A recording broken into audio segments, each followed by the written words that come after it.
Ya, terima kasih Anda masih bersama kami. Bagi Anda yang baru saja bergabung, kami hadirkan kembali 3 berita utama hari ini.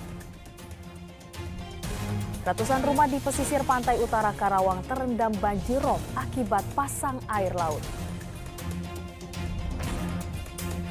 Kecelakaan maut di Jalan Raya Ciloa, Kecamatan Kramat Mulia, Kuningan. Bus pariwisata bertabrakan dengan minibus, 2 orang meninggal dunia. Diduga dikeroyok sejumlah orang, seorang pria di Kabupaten Garut tewas.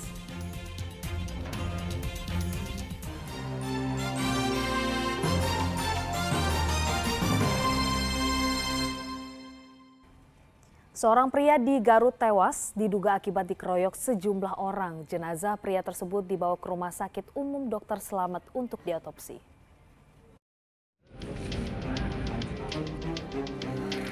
Aceng Saifullah, seorang pria warga Kampung Sukasirna, Desa Salam Nunggal, Kecamatan Leles, Kabupaten Garut, tewas mengenaskan diduga akibat dikeroyok sejumlah orang. Peristiwa terjadi di malam hari saat korban sedang berkunjung ke Kampung Sari Jambe, Desa Cangkuang.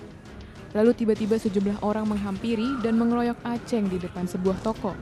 Ia tewas karena pendarahan parah di bagian kepala.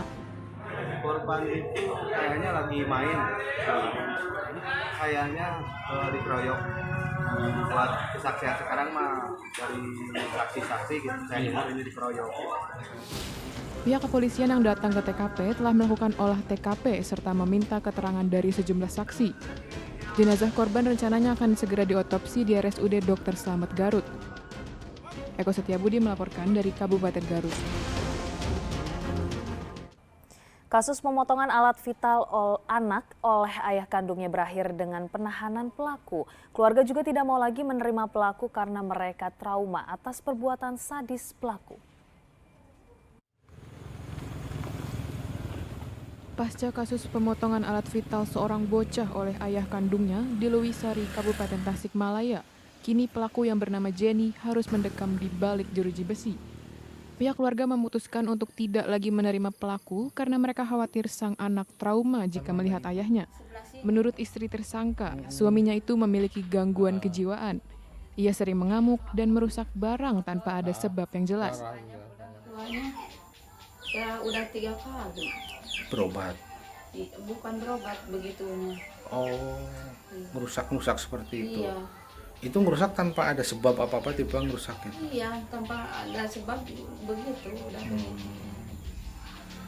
Jadi ibu khawatir kalau bapak pulang lagi ke rumah Iya, ya? khawatir ke anak gitu. Terus saya takut gitu. Tapi dalam kondisi sehat dan normal, Jenny sering ke masjid bersama anaknya. Bahkan suara azannya dikenal warga. Warga kaget begitu mendengar tersangka melakukan hal keji itu karena Jenny dikenal sangat menyayangi anaknya. Waktu kejadian kaget nggak? Kaget banget. Ada Dia sayang suara? sama anaknya kok. Oh gitu ya? Kalau mandi kan suka ke sumur umum. Suka digendong. Kaget banget. Nggak nyangka? Nggak nyangka. Dia kan ini pinter ngajinya. Suara adanya enak banget.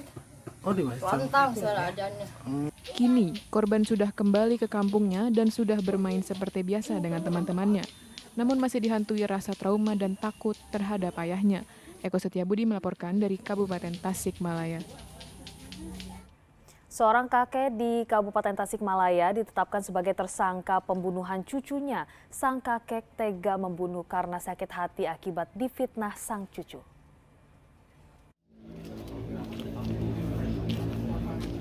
Kasus pembunuhan terhadap seorang siswi SMP bernama Pini Apriani 30 November lalu di Culamega, Tasikmalaya akhirnya terungkap.